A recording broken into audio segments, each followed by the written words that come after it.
पहला पाठ, real numbers, वास्तविक संख्याएं। थोड़ी सी बात भूमिका को लेकर कर लेते हैं। क्यों वास्तविक संख्याएं?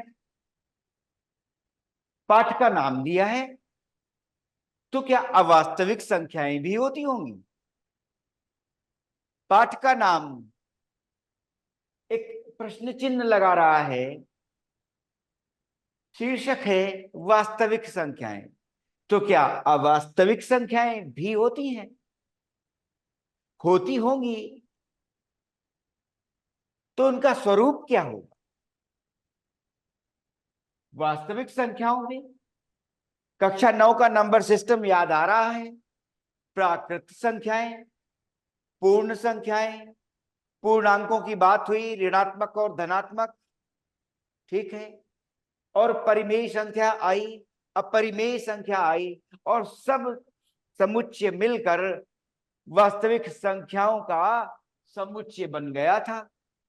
तो हमने देखा था सेट ऑफ नेचुरल नंबर्स जिनसे गिनती शुरू कर रहे थे, 1 2 3 एंड सो ऑन, इंफिनिटी, अनंत तक जा रहे थे। फिर उसके बाद the set of whole numbers लिया था, पूर्ण संख्याएं, 0 1 2 एंड सो ऑन। ये भी इनफाइनाइट सेट था, अनंत तक जा रहे हैं, समाप्त नहीं होंगे। इसलिए उसके बाद आया जेड, सेट ऑफ इंटीजर्स, ठीक है।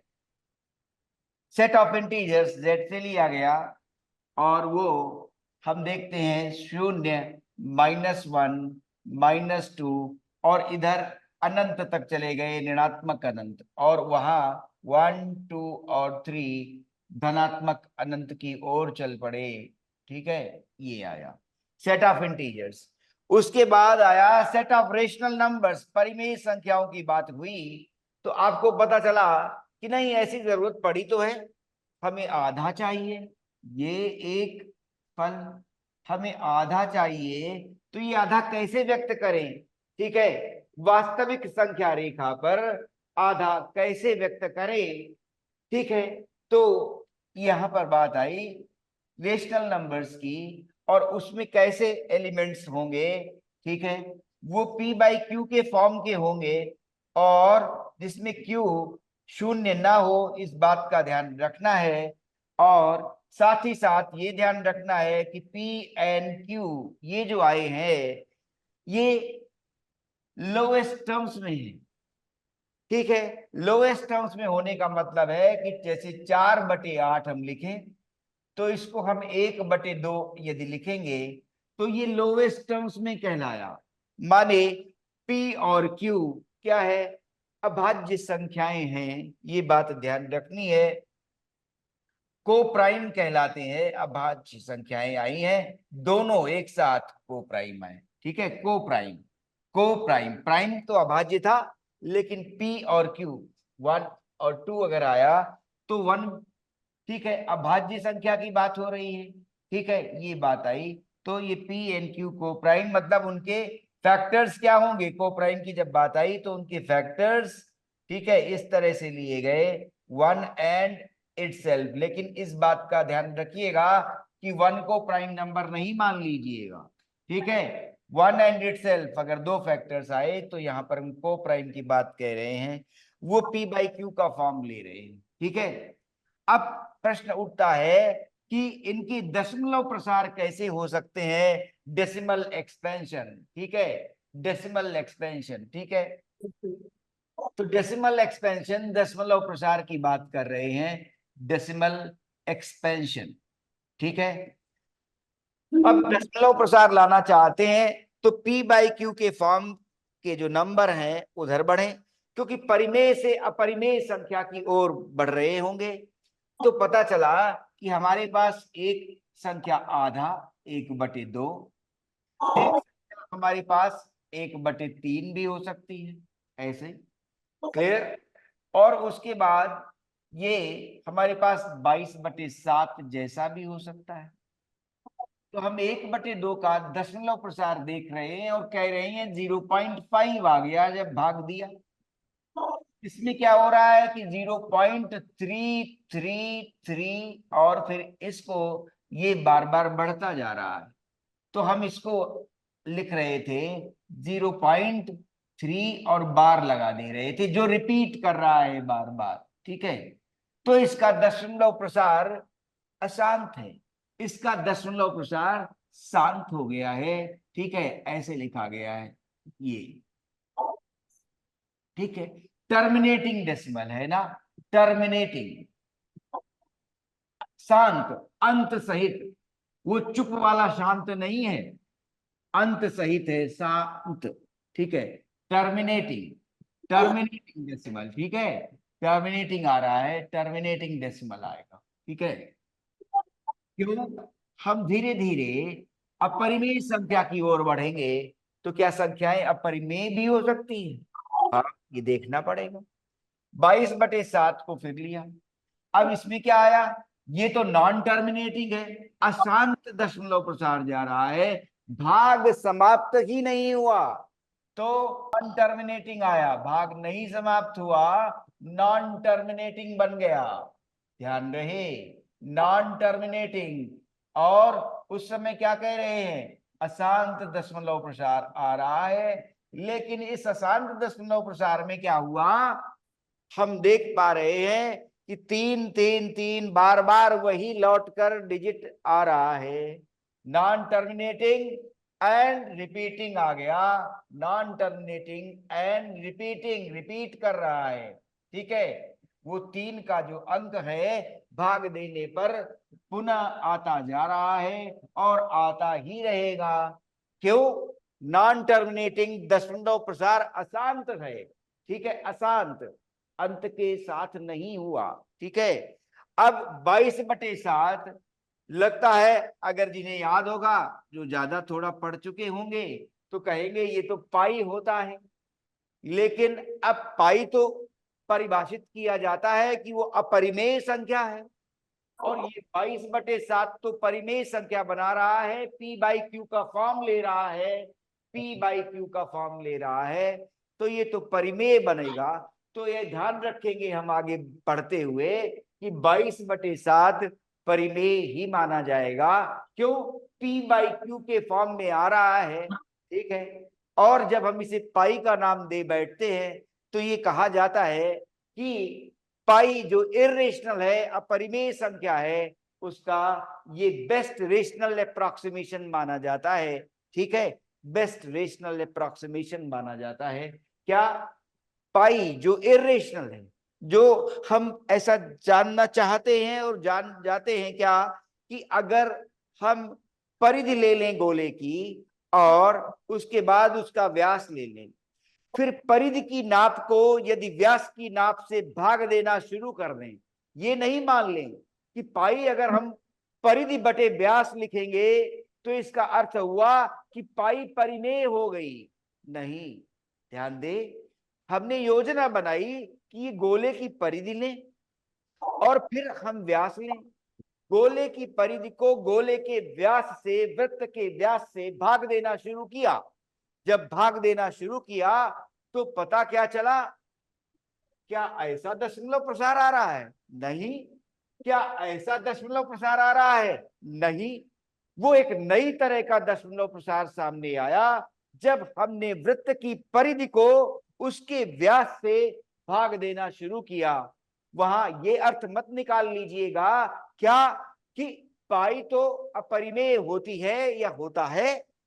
ठीक, तो फिर उसे सरकमफेरेंस परिधि बटे व्यास अगर लिख देंगे तो क्या ऐसा नजर नहीं आएगा 22/7 कि अगर C/D लिखा जाता है तब तो पाई फिर क्या हो गया? परिमेय संख्या हो गई। तो इसका मतलब क्या था? कि वो कथानक है क्या, कि वृत्त का व्यास और परिधि, वृत्त की परिधि ली और परिधि को व्यास से जब भाग देना शुरू किया तो पता चला हमारे पास एक नई तरह का दशमलव प्रसार आ गया।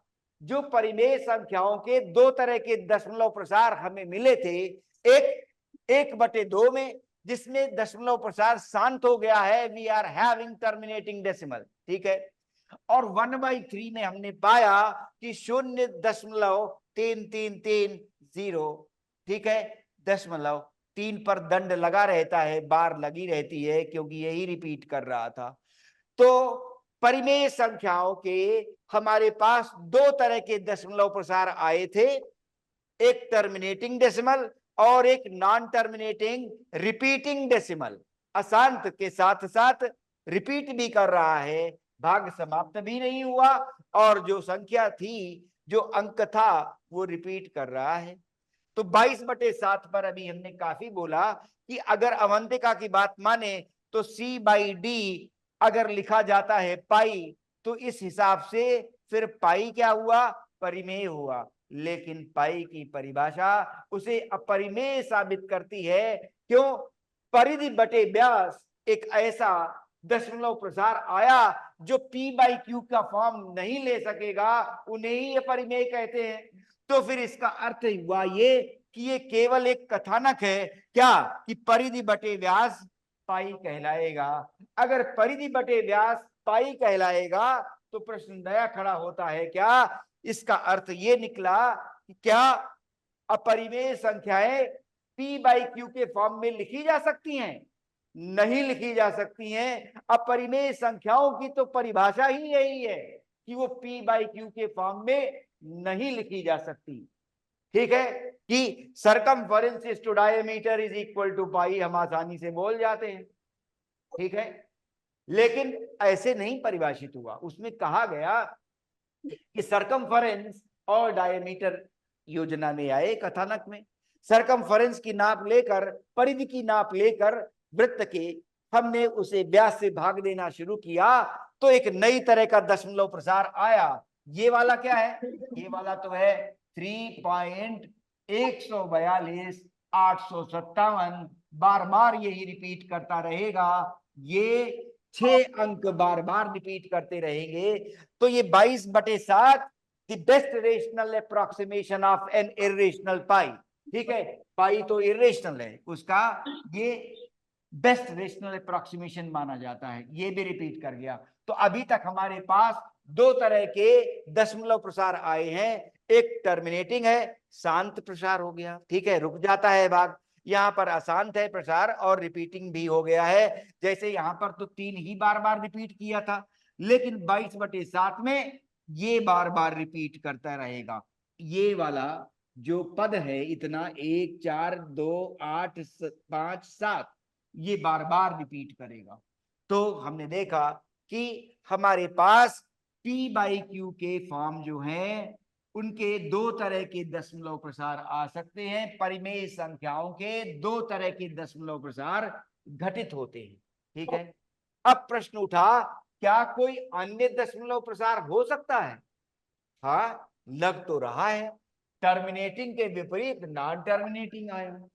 फिर यहां पर अब ये रिपीट भी नहीं किया, चूंकि दशमलव प्रसार शांत हो चुका है, भाग देना समाप्त हो चुका है। अब प्रश्न उठा, फिर अशांत के बाद यहां रिपीटिंग है, तो इसका अर्थ ये निकला ऐसे भी दशमलव प्रसार घटित हो सकते हैं। कैसे वाले? जब रिपीट ना करे, यहां रिपीट किया और यहां भी रिपीट किया, यहां पर 1 अंक रिपीट किया और यहां पर 6 अंक रिपीट किए। ठीक है, तो पता चला कि रिपीटिंग का विलोम फिर से मिल सकता है। तो जैसे टर्मिनेटिंग डेसिमल मिला था, उसका विलोम अशांत मिला, ऐसे ही रिपीटिंग का नॉन रिपीटिंग। ठीक है, नॉन रिपीटिंग, रिपीट ना करे, तो नॉन रिपीटिंग जब मिलेगा तो पता चला क्या, जो पाई हमने देखा है वो यूं चल पड़ेगा 3.142857, और वो जाता रहेगा नॉन टर्मिनेटिंग। और ये रिपीटिंग पैटर्न हम नहीं देख पाएंगे, ये पाई था। तो ऐसे दशमलव प्रसार जो भाग से अशांत रहेंगे, शांत नहीं होगा भाग, भाग रुकेगा नहीं, चलता रहेगा।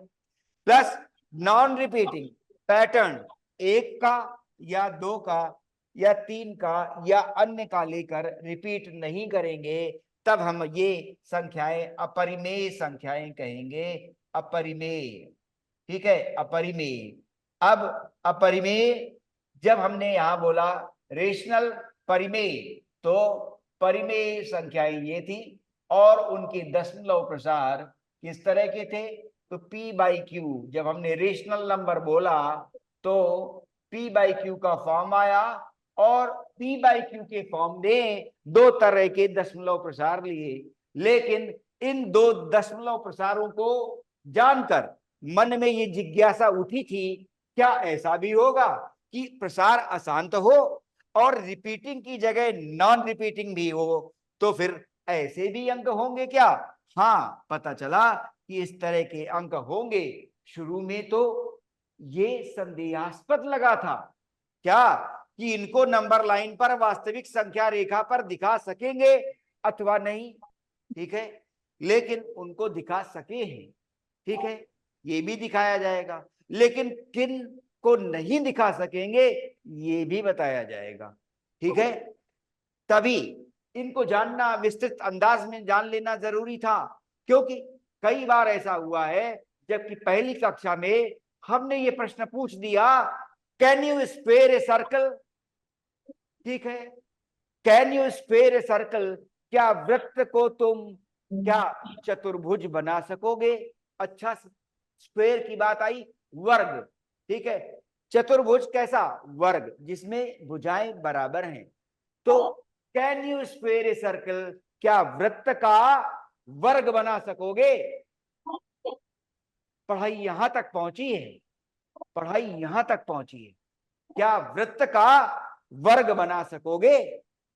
उत्तर नहीं मिल रहा था जो गणित सीखी थी, इसलिए ये जान लेना जरूरी था कि परिमेय संख्या कैसी होगी, अपरिमेय संख्या हम वास्तव में अनुभूति ज्ञान के साथ स्वीकार करें तो अच्छा होगा, ठीक, कि पाई जो इरेशनल आ रहा है, अपरिमेय संख्याएं जो आ रही हैं वो किस तरह की हैं, उनका दशमलव प्रसार क्या होगा?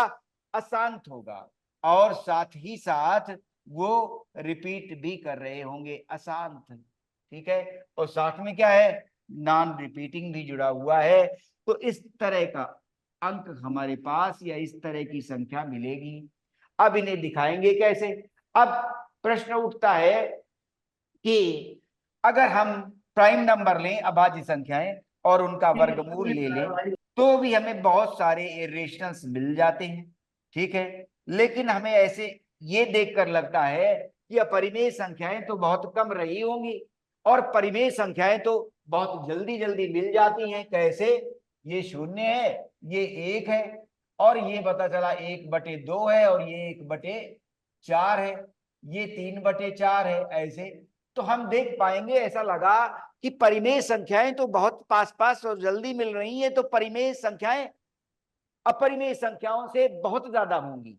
लेकिन अब प्रश्न उठा कि √2, √3, √5 को देखकर ही हम ऐसा कहते हैं, सोच पाते हैं कि अपरिमेय संख्याएं तो परिमेय संख्याओं से बहुत कम रह जाएंगी, लेकिन जब आगे बढ़ेंगे और इनको नंबर लाइन पर दिखाएंगे तब ये ज्ञात हो जाएगा कि अपरिमेय संख्याएं अधिक हैं, वो ज्यादा घनीभूत होकर मिलती हैं नंबर लाइन पर।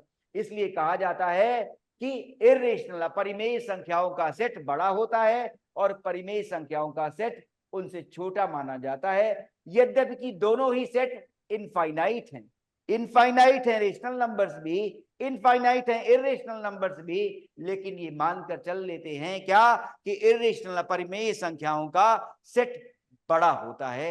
ये दिखाएंगे इनको प्लॉट करके, फिर आगे बढ़ाकर, ठीक है। आज की कक्षा भूमिका के रूप में शुरू हुई, फिर कल शुरू होगी, ठीक है, क्लियर?